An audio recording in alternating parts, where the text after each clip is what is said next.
Archery is in our sights on today's episode with Paralympian Kyle Tremblay. He's preparing to take his shot at the World Championships in a couple weeks. Let's shoot our shot on today's episode. Welcome to Parasport Nation with Alex Smyth and Nathan Clement.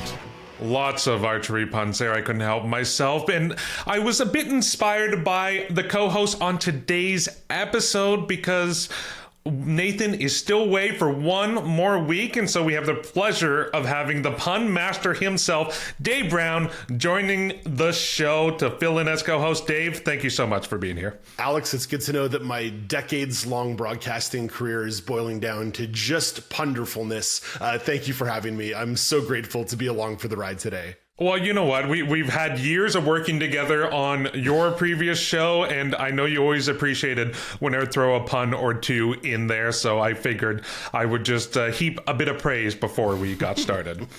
So, before we get into the interview with Kyle and we talk all things para-archery, there's some big news in the world parasport realm sphere of cycling because friend of the program, Alex Hayward, has won big in the World Championships. He won a gold medal in the time trial for his classification of C3, and then he added a bronze in Belgium for the C3 road race. Tremendous result for Alex Hayward. But Dave, what are your thoughts on his big win in Belgium? Well, Alex, it's the peaking in the early parts of the cycle, right? You've spoken to so many para athletes over the course of your career, and so have I. And so many times, the way in which parasport is considered is peaking to a Paralympic Games. But people forget about the importance of peaking within the cycle itself. And this is where the beauty of World Championships come into play, where someone can get these positive results a couple years out and maybe even build as they progress through the next couple of years. Yeah, because not only does it build momentum, it also, instills confidence and you gain pride. You're still winning global competitions. A world championship is nothing to scoff at. So anytime you're able to add that to your resume, you may put a target on your back, but you are establishing yourself as the best in the world that year. And you can never take that for granted. It also helps with the sponsorships, right? I mean, listen, there's a bit more money starting to make its way into the parasport world. And when you can start flashing around gold medals and bronze medals and saying, I am the best in the world for these next couple of years, if you want to put some money behind me, this is going to create more opportunities for someone to train and continue to develop their skill and stay at the top, stay at the precipice of what they want to accomplish a couple years down the road in Los Angeles. Yeah, and speaking of making our way down the road to LA, para-archery is one of those Paralympic sports that is always a part of those games, but rarely talked about. So I am very pleased to have a conversation with Paralympic para-archer Kyle Tremblay to talk all about his sport and his personal success that he's had both at the Paralympics and at Parapan Am competitions. Here's my conversation with Kyle. Kyle, thanks so much for joining me today. Yeah, no problem. So para-archery doesn't get a lot of love or attention when it comes to the media. So I'm sure a lot of people are curious just on the broad breakdown of how the sport works. Can you give us a bit of a rundown of how para-archery unfolds in a competition? So when you start a competition, you start with a 72 arrow qualification round. You shoot 6 arrows per end for 12 ends for a maximum score of 720 points. There's 2 halves to that. So as you progress through that qualification round, your scores add up, and then you are listed from 1 to however many people are in the tournament. Then from there, a bracket is formed to start at the normally one. If it's a big tournament, it'll start at the 132. If it's a smaller tournament, it'll start at the 116ths. The top, 4 to 8 might get a bye, and then the rest are seeded accordingly based on their qualification scores. If there are ties, however, in qualification, they go to the amount of 10s and X's you shot, which is the center and very center of the target. And then in the elimination matches, if there's a tie, it's a single arrow shoot off, and closest to the center wins. Competitive and precise kind of competition where you have to be focused literally all the time.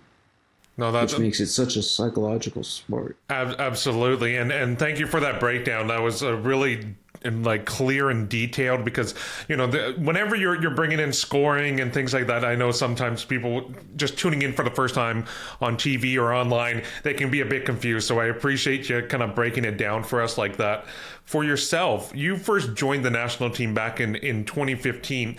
Why did you want to pursue a para archery? What was it about the sport that drew you in, that excited you? It's a tough one for me. So before my accident, I was more into team sports like football, hockey, basketball. Afterwards, I tried and played a little sledge hockey, but just didn't really find my footing there. And then I started kind of looking at other Olympic sports, and when I saw how competitive archery was, but technical at the same time, you've got to work symbiotically with your equipment and your body in the sense of mental and physical training, so the both can work together to achieve that highest score. It really intrigued me in the sense that you have to be on top of absolutely everything at all times to be good at the sport. And that was something that was different, because when I played team sports, if you're having a bad game or a bad day and you're kind of sluggish or slacking off a little bit, and somebody else just happens to be on fire and having a great day, they could kind of carry that momentum. This is all on you. So if you don't have that all the time and you're not focused and you don't have the two working together, it's all on you. So it's a lot of pressure, and you got to be able to keep shooting and keep focused and handle that pressure, because it's all muscle. And if you start shaking, that throws off your shot. If you start thinking about other things, that throws off your shot. So it takes a lot to do the sport correctly, and that's what amazed me about these people that are doing it at such a high level. Well, for yourself, I mean, you've come up clutch a few times, including the Parapan Am Games. You came away with a bronze in a shootout and a shoot-off. What was that moment like, and how did you maintain that composure, maintain that focus under pressure when a medal was literally on the line? So that was my first situation like that ever. So I kind of defaulted back to my old way of thinking, which was a little bit of cocky, but you almost got to think you're the best. Nobody can beat you.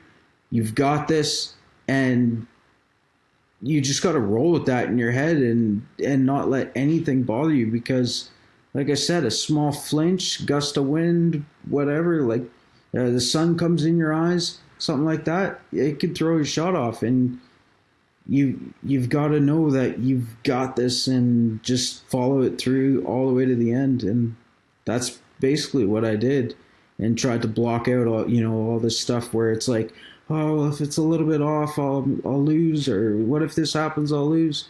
You can't have those thoughts, or you will lose. Yeah, it's that mental aspect of the sport is so key, that precision, but also that mental focus. And I'm sure for yourself, when you had to take some time off due to injury from the sport, and then you came back in 2023, I'm sure getting on the mental side and getting locked in for a competition like the Parapan Ams, that was a process in of itself, coming back from injury, reintroducing yourself into the sport, and then finding that success again. Oh, 100%. I've always been very self-aware with what's going on with me and what I need to do to be better at the sports I'm doing. And I knew at the time I just needed to load my schedule with competitions just keep putting yourself in those stressful situations so that you become comfortable with being uncomfortable.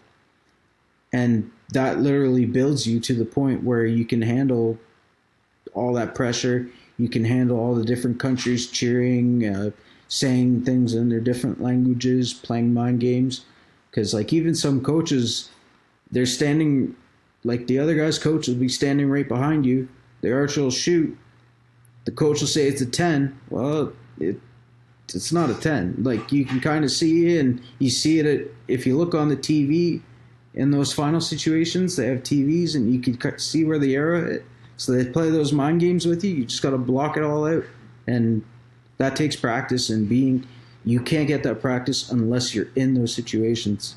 Yeah, well, and I'm going to assume that the toughest environment to be in is at the Paralympic Games. And when you made your debut in Paris, I mean, you set a personal a best for yourself in the qualification. Like, take us through what that experience was like on the biggest stage in para sport in the world. Yeah, that floored me.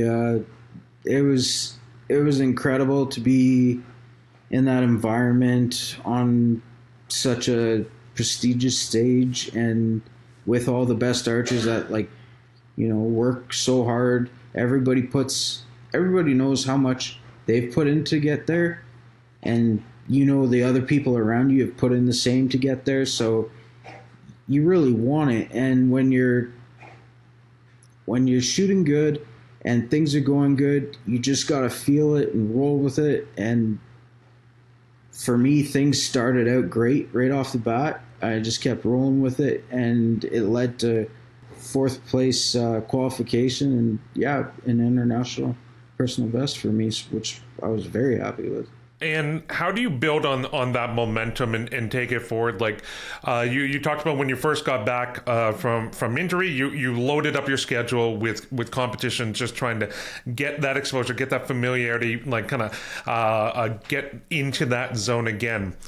Now that we're into a new Paralympic cycle, like, are your sights set on LA 28? Are you looking more on competitions as they come up, like, one at a time or 6 months in advance or a year in advance? Like, what is your focus like now?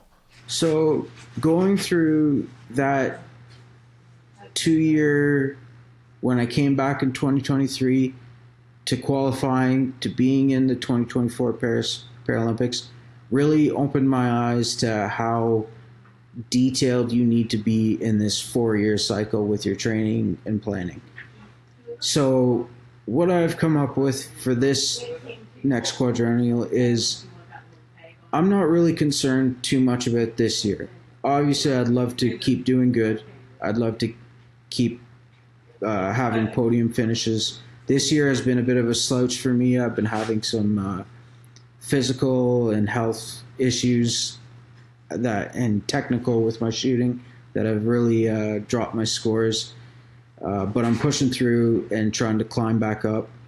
But my main focus is really on the 2026 Pan American Championships, where you earn quota spots to go to the Lima Pan American Games. So that's step one.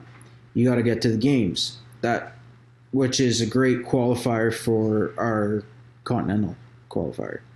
And that's where I got my spot last time. It's hard to get. The most spots are offered at the World Championships just before the Paralympics, so that will be the World Championships in Australia. And there you're competing with everybody. At least at a continental qualifier, you're only competing with North and South American countries in Central.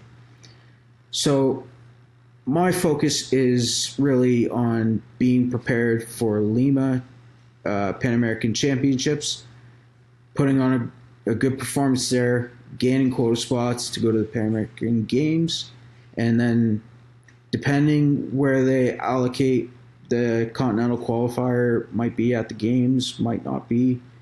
That's to be determined. But if it is to unfold as it did last time, it will be at the games, and that's where I'll be looking to pick up my spot if I don't happen to make it at the World Championships in Australia. Well, and that's 2027. And that's great to have that kind of that view of there are multiple stages. This is the first avenue I would love to take. This is the second option if, it doesn't work out in your favor on those first opportunities, that there are those multiple chances to achieve your goals and get those placements, get those quotas in place in these competitions.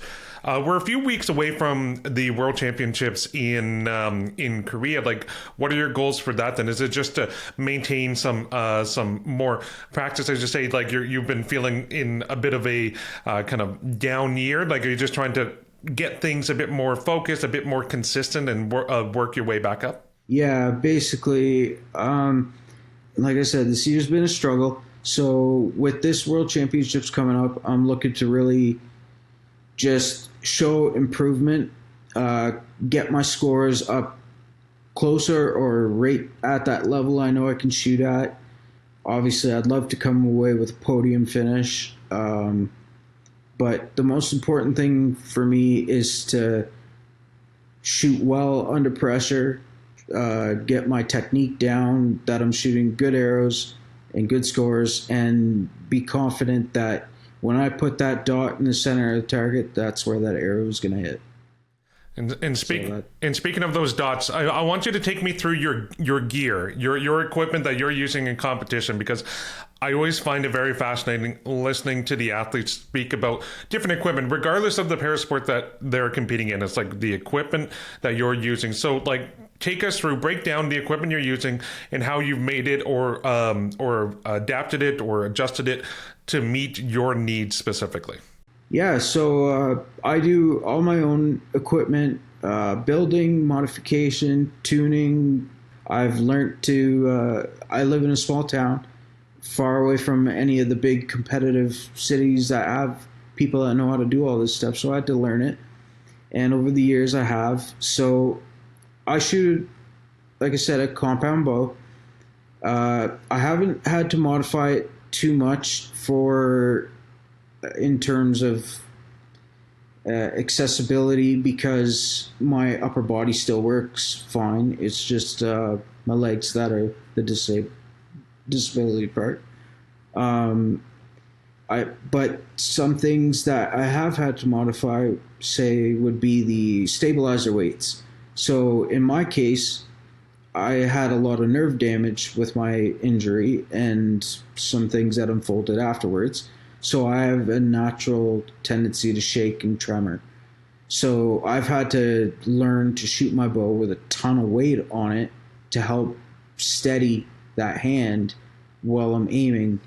And when you draw back and you're looking through a magnified scope, you have this tiny little dot or a tiny pin that you use to guide you to the center, and you literally have to be focused on that and nothing else, or else that shot will have something else happen and it just won't end up where you want it.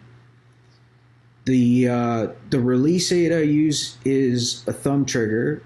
I used to use a hinge. I think a hinge release is good for newer archers that are coming in and just want to learn the proper form and technique for shooting the bow properly to get that good release and follow through. Maybe learn a bit about timing and muscle control.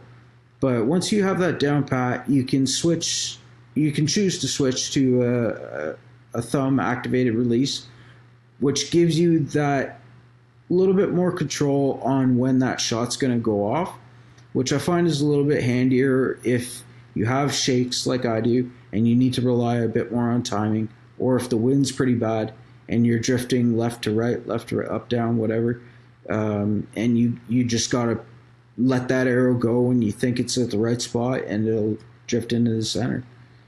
So there's a lot that goes on. And then, I mean, even down to the arrows have different wall thicknesses depending on your draw weight, the arrow length, the amount of the length of the arrow, the amount of weight you put in the point. I shoot with a fairly heavy point so that the wind has less effect on the arrow. That leads to a slower traveling arrow, though, so there's kind of a balance that you got to play with between weight and velocity.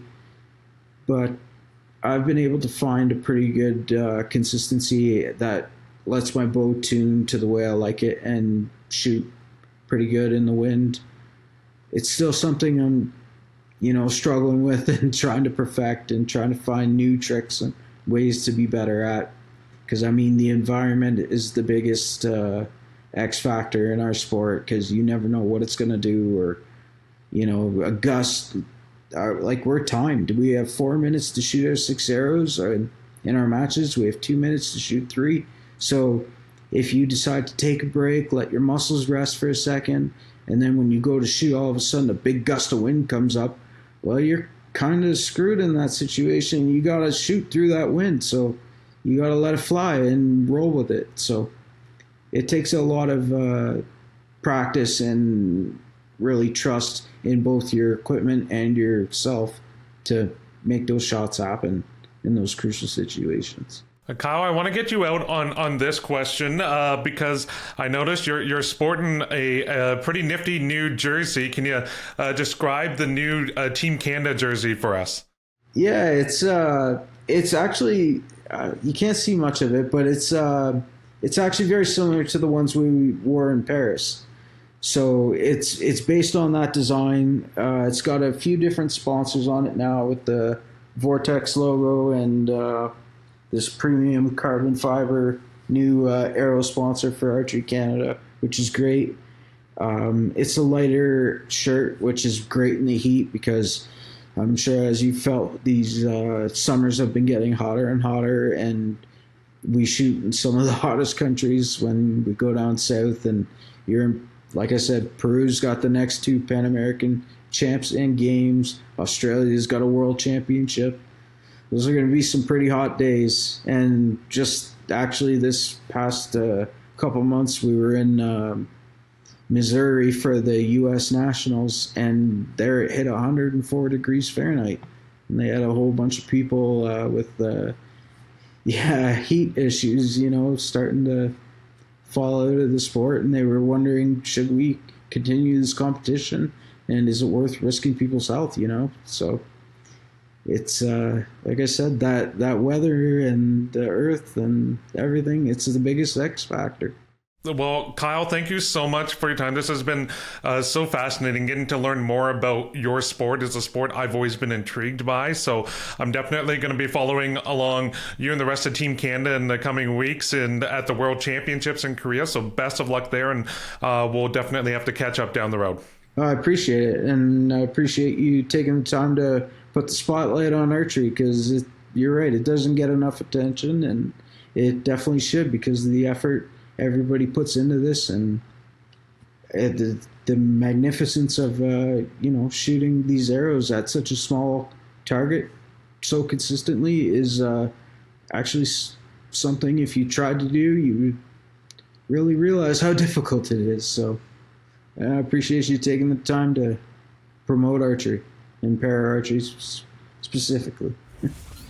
And that was my conversation with Kyle Tremblay, para archer for Team Canada. Dave, your initial thoughts on this? I was fascinated just hearing all the technical details, how he literally just modifies everything himself. Like, it seems to be a lot of freedom in the sport to have those personalization, those modifications to the gear. Well, when you think about archery, the end goal is how you measure success. And ultimately, it boils down to precision. But then you start hearing these athletes talking about their craft, where every single detail needs to be on point. That's the mental side. The physical outcome is where you get the result, but it's understanding every single nut and bolt, bow and arrow, if you will, on your way to getting somewhere. And it's precision, and finding the techniques that work for you. And I don't just mean that in the adaptability, accessibility way. I mean in terms of hitting peak performance with every single tool. Yeah, absolutely. And when you have weather and other factors, whether it's opponent coaches, it's the crowds, it's the wind, you need to take any advantage or any kind of tool that you can use to make your shot as good as it can be and take it to the max. So I'm 100% on board with it. And clearly Kyle is too. We didn't even get into the fact that he loves to do 3D printing. I would have loved to ask him if he modifies and prints his own equipment, because that's becoming a whole new thing to help athletes in the parasport world. But want to know what else is happening in the parasport world, Dave? Today, you are going to be a part of the very first parasport fantasy draft. Today is the first opening weekend of the NFL season.